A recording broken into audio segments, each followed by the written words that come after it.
ఐదవ 14వ జాతీయ మహాసభలు జనవరి 25 నుంచి 28వ తేదీ వరకు హైదరాబాద్లో ఆర్టీసీ కళ్యాణ మండపంలో జరుగుతూ ఉన్నాయి. 25వ తేదీ రోజున హైదరాబాద్ నగరంలో వేలాది మంది మహిళలతో ప్రదర్శన బహిరంగ సభ బస్ భవన్లో నిర్వహిస్తూ ఉన్నాం. ఈ తెలంగాణ రాష్ట్రానికి దేశంలో నలుమూలల నుండి దాదాపు 1000 మంది ప్రతినిధులు హాజరవుతా ఉన్నారు. వీరందరికీ కూడా తెలంగాణ రాష్ట్ర కమిటీ ఆతిథ్యం ఇవ్వబోతా ఉన్నాం. ఈ 4 రోజులు జరిగేటటువంటి మహాసభల్లో దేశవ్యాప్తంగా మహిళలు ఎదుర్కొంటున్నటువంటి సమస్యల్ని చర్చించి భవిష్యత్తు కార్యాచరణ రూపొందించుకోవటం కోసం హైదరాబాద్ లో జరిగేటటువంటి మహాసభలు వేదిక కాబోతా ఉన్నాయి. 1981లో అఖిల భారత ప్రజాతంత్ర మహిళా సంఘం ఏర్పడ్డ నాటి నుండి నేటి వరకు మహిళా హక్కులకై గలమెత్తి ఉద్యమాలు పోరాటాలు నిర్వహిస్తున్నటువంటి సంఘం ఏదైనా ఉన్నదంటే అది ఐద్వా సంఘం అని సగర్వంగా చెప్పుకోవచ్చు. ఎందుకు అంటున్నామంటే సమాన పనికి సమాన వేతన చట్టాన్ని సాధించుకున్నాం. బాల్య వివాహాలకు వ్యతిరేకంగా పోరాటం చేసి ఆ చట్టాన్ని, దాంతో పాటు ఆస్తి హక్కు చట్టాన్ని, లైంగిక వేధింపుల చట్టాన్ని, స్థానిక సంస్థల్లో మహిళా రిజర్వేషన్లు చట్టాన్ని, అట్లా ఆ రకంగా అనేక చట్టాలు సాధించుకోవటంలో ఇవాళ ముందుంది అఖిల భారత ప్రజాతంత్ర మహిళా సంఘం. అట్లాగే తెలంగాణ రాష్ట్రానికి వచ్చినట్లయితే ఆస్తి హక్కు చట్టం ఎన్టీ రామారావు గారు ఉన్నప్పుడు తెలంగాణ రాష్ట్రంలో మహిళలకు అంటే చిన్నతనంలోనే పెళ్లి చేస్తే భర్తలు చనిపోతే ఆ స్త్రీ ఎవరి మీద ఆధారపడి జీవించగలుగుతుంది, ఆత్మ గౌరవంతో ఎట్లా బ్రతకగలుగుతుందని ఆలోచించి 1,00,000 సంతకాల సేకరణ చేసి ఎన్టీ రామారావు గారికి ఇచ్చారు. ఇచ్చిన తర్వాత అసెంబ్లీ ముందు 6,000 మందితో పెద్ద ఎత్తున ధర్నా నిర్వహిస్తే ఎన్టీ రామారావు గారు ఆ ధర్నాకు అటెండ్ అయ్యి తప్పనిసరిగా ఈ ఆస్తి హక్కు చట్టం నా పరిధిలో లేకున్నా ఈ చట్టాన్ని తీసుకొస్తానని చెప్పి ఆస్తి హక్కు చట్టాన్ని చేశారు. ఆ చట్టాన్ని తీసుకురావటంలో కూడా ఐద్వా సంఘం చాలా కీలక పాత్ర పోషించిందని చెప్పదలుచుకున్నాం.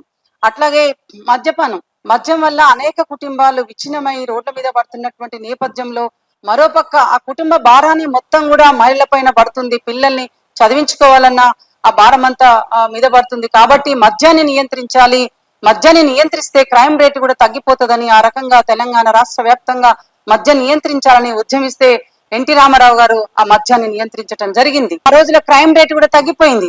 అది కూడా ఐద్వా చేసినటువంటి పోరాట ఫలితంగా మేము చెప్పదలుచుకున్నాం ఈ మహాసభల సందర్భంగా. అట్లాగే స్వయం సహాయక సంఘాలు తెలంగాణ రాష్ట్రంలో దాదాపు 55,000 సంఘాలు ఉన్నాయి. ఆ సంఘాలు ఏర్పాటు చేసిన దాంట్లో కూడా ఆనాడు చంద్రబాబు నాయుడు ఉన్నప్పుడు పొదుపు గ్రూపులను ఏర్పాటు చేయడంలో కూడా అఖిల భారత ప్రజాతంత్ర మహిళా సంఘం ప్రధాన పాత్ర పోషించింది. అట్లా ఆ రోజుల్లో 50,000 గ్రూప్ కి 50,000 ఇస్తే తర్వాత వచ్చినటువంటి అఖిల భారత ప్రజాతంత్ర మహిళా సంఘ రాష్ట్ర అధ్యక్ష ప్రధాన కార్యదర్శులు స్వరూపరాణి గారు కావచ్చు, హైమావతి గారు, పుణ్యవతి గారు కావచ్చు, వీళ్ళందరి ఆధ్వర్యంలో ఆనాడు అభయస్థం పథకం కొనసాగించాలి, ప్రతి గ్రూప్ కి 10 లక్షలు ఇవ్వాలి అని పిలిపిస్తే తెలంగాణ రాష్ట్ర వ్యాప్తంగా జిల్లా కలెక్టర్ ఆఫీసుల ముందు వేలాది మందితో ధర్నా నిర్వహించిన సందర్భంగా లాఠీ చార్జ్ చేశారు. మా కేసులు పెడితే జైలుకి పోయి వచ్చాం. తర్వాత ప్రభుత్వము ఆలోచించి ఈ ఐద్వా వాళ్ళు పెట్టినటువంటి డిమాండ్స్ చాలా సమంజసమైన, ప్రతి గ్రూప్ కి 10 లక్షలు ఇవ్వాలి, అభయస్థం పెన్షన్ కొనసాగించాలని ఏవైతే డిమాండ్స్ పెట్టారో ఆ డిమాండ్స్ సమంజసమైన అని ఆ రకంగా వాళ్ళు చర్చించుకొని వాళ్ళ 10 లక్షలు 15 లక్షలు ఇస్తున్నారంటే ఐద్వా చేసినటువంటి అంటే సమస్యల మీద అధ్యయనం చేశాము. వాళ్ళ గ్రూపులు సక్రమంగా నడుస్తున్నాయా లేదా అని అధ్యయనం చేసి ఆ గ్రూపులకు 10 లక్షలు ఇవ్వాలి, అభయస్థం పథకాన్ని కొనసాగించాల్సినటువంటి అవసరం ఉందని అట్లా అనేక డిమాండ్స్ పెట్టి ప్రభుత్వానికి ఇస్తే ప్రభుత్వం ఇవాళ 10-15 లక్షలు ఇస్తుందంటే అదే ఐద్వా గొప్పతనం అని చెప్పదలుచుకున్నాం మేము. అట్లాగే ఆడపిల్లల యొక్క నిష్పత్తి పడిపోతా ఉంది, దేశవ్యాప్తంగా పడిపోతుంది. తెలంగాణ రాష్ట్రంలో కూడా 0 to 5 ఉన్నటువంటి పిల్లల్లో నిష్పత్తి పడిపోతుంది. ఇప్పటికే మహిళల పైన, అమ్మాయిల పైన లైంగిక వేధింపులు, దాడులు, అత్యాచారాలు అనేక రూపాల్లో పెరిగిపోతున్నటువంటి నేపథ్యంలో ఈ ఆడపిల్లల నిష్పత్తి తగ్గిపోతే ఇంకా ప్రమాదం పొంచి ఉన్నదని ఆ రకంగా ఆ దేవరకొండ ప్రాంతంలో పెద్ద ఎత్తున పోరాటం చేశాం. చాలా మంది ఆడపిల్లలు పుడుతుంటే ఒడ్లగింజ వేసి చంపేసినటువంటి నేపథ్యంలో భ్రూణ హత్యల్ని కావచ్చు ఇవన్నిటిని తగ్గించాల్సినటువంటి అవసరం ఉందని పెద్ద ఎత్తున పోరాటం చేసి సభ పెడితే వైఎస్ రాజశేఖర రెడ్డి గారు ఉయ్యాల పథకాన్ని తీసుకొచ్చిండ్రు. ఉయ్యాల పథకం తీసుకొచ్చిన తర్వాత కడుపులో ఉన్నటువంటి ఆడపిల్ల ఉన్నా కాదని తెలుసుకొని చంపేసినటువంటి నేపథ్యంలో ఉయ్యాల పథకం పెట్టిన తర్వాత ఆడపిల్లల్ని ఉయ్యాల్లో వేసి పోయినటువంటి పరిస్థితులు, అట్లా ఆడపిల్లల నిష్పత్తి తగ్గించడంలో కూడా ప్రధాన పాత్ర ఉంది. అట్లాగే చిట్యాల మండలంలో దాదాపు చిట్యాల మండలం మొత్తాన్ని కూడా పెంచుకున్నాం. తెలంగాణ రాష్ట్రంలో ఉన్నటువంటి రాష్ట్ర కమిటీ సభ్యులందరూ కూడా 3 రోజుల పాటు గ్రామాన ఎందుకు ఆడపిల్లల యొక్క నిష్పత్తి తగ్గిపోతుందని మేము సర్వే చేసినప్పుడు వంశం పార్యం వస్తుంది, ఆడపిల్ల అంటే భారం అనే నేపథ్యంలో అనేక రకరకాలుగా ఇష్యూస్ చెప్తే మేమందరం కూడా ఈ స్కానింగ్ సెంటర్ల పైన నిఘా పెట్టాల్సినటువంటి అవసరం ఉందని కూడా మేము పెద్ద ఎత్తున పోరాటం చేశాం.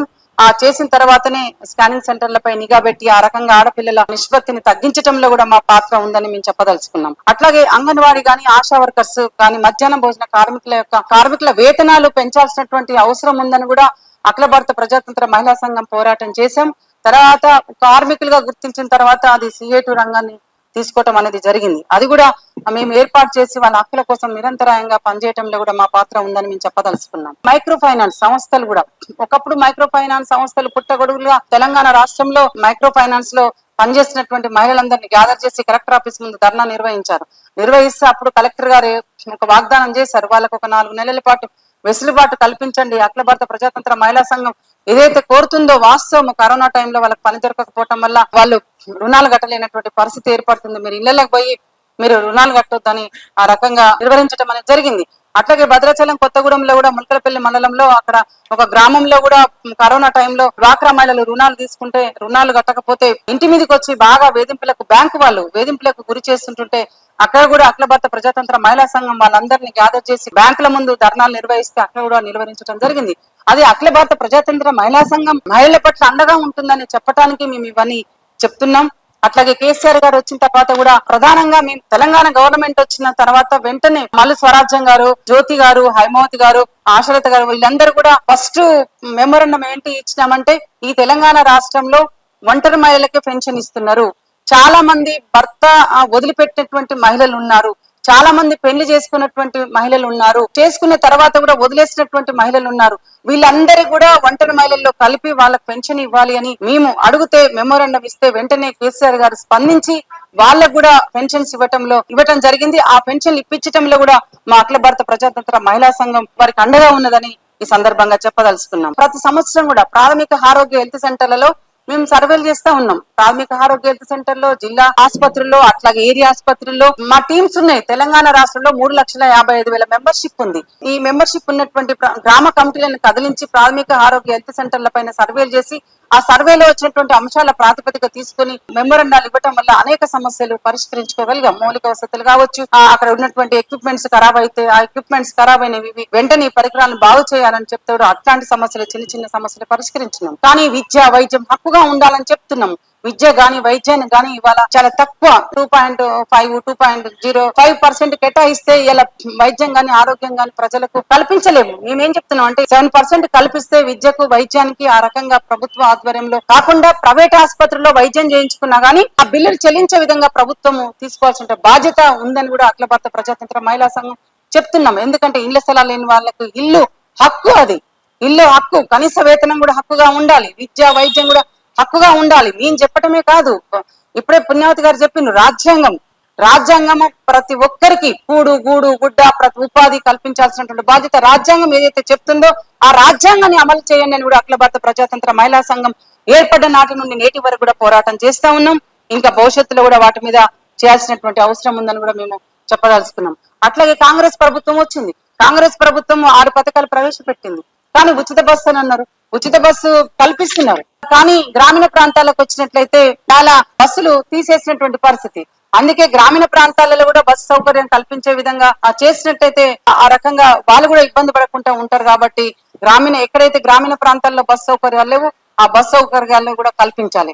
అట్లాగే పట్టణ ప్రాంతాల్లో చాలా బస్సు గతం కంటే ఇప్పుడు తగ్గినాయని మేము సర్వేలు చేసే సందర్భంగా బస్సుల సంఖ్య తగ్గినాయి అని చెప్తా ఉన్నారు. కాబట్టి గతంలో ఎన్ని ఉన్నాయో ఇప్పుడు కూడా అదే విధంగా బస్సుల సంఖ్యను పెంచి వాళ్ళకి ఇబ్బంది లేకుండా, ప్రయాణికులకు ఇబ్బంది లేకుండా చూడాల్సినటువంటి బాధ్యత కాంగ్రెస్ ప్రభుత్వం మీద ఉందని మేము చెప్పదలుచుకున్నాం. అట్లాగే మహాలక్ష్మి పథకం ద్వారా 2,500 రూపాయలు ఇస్తామని చెప్పారు, దాన్ని అమలు చేయలేదు. వ్యవసాయ కార్మికులకు 12,000 వేతనం ఇస్తామని చెప్పారు సంవత్సరానికి, కానీ అది కూడా అమలు చేయట్లేదు. ఏదైతే 6 పథకాలు మనకి వాగ్దానం చేసి అధికారంలోకి కాంగ్రెస్ ప్రభుత్వం వచ్చిందో కాబట్టి దాన్ని అమలు చేయండి. దాన్ని అమలు చేయకపోతే భవిష్యత్తులో మేము ఇప్పటికే మహాసభలో కేంద్రంలో ఉన్నటువంటి 6 కమిషన్ పేపర్స్ మేము పెడుతున్నాం. 6 కమిషన్ పేపర్స్ సంబంధించినటువంటి అమలు కోసం కూడా భవిష్యత్తులో దేశవ్యాప్తంగా ఉద్యమాలు అమలు చేయకపోతే పోరాటాలు నిర్వహిస్తాం. తెలంగాణలో కూడా ఏవైతే మహిళలకు వాగ్దానాలు చేసిందో ఆ వాగ్దానాలు అమలు చేయకపోతే తప్పనిసరిగా మహిళలందరినీ సమీకరించి ఆ ఉద్యమంలో పోరాటంలో భాగస్వామ్యం చేసేందుకు కూడా మా పోరాటాలు ఉధృతం చేస్తాము. ఈ తెలంగాణలో మహాసభలు జరుగుతా ఉన్నాయి. ఇప్పటికే అనేక మంది అభ్యుదయవాదులు, మేధావులు, కవులు, కళాకారులు, పేద మహిళలు, ఇందులో పనిచేసేటటువంటి మహిళలు కావచ్చు, వ్యవసాయ కార్మికులు కావచ్చు, అనేక మంది మహిళలు మాకు ఇప్పటికే డోర్ టు డోర్ అంటే గడప గడప తిరుగుతూ ఉంటుంటే మాకందరికి కూడా వాళ్ళ హార్దిక సహకారాలు అందిస్తున్నారు.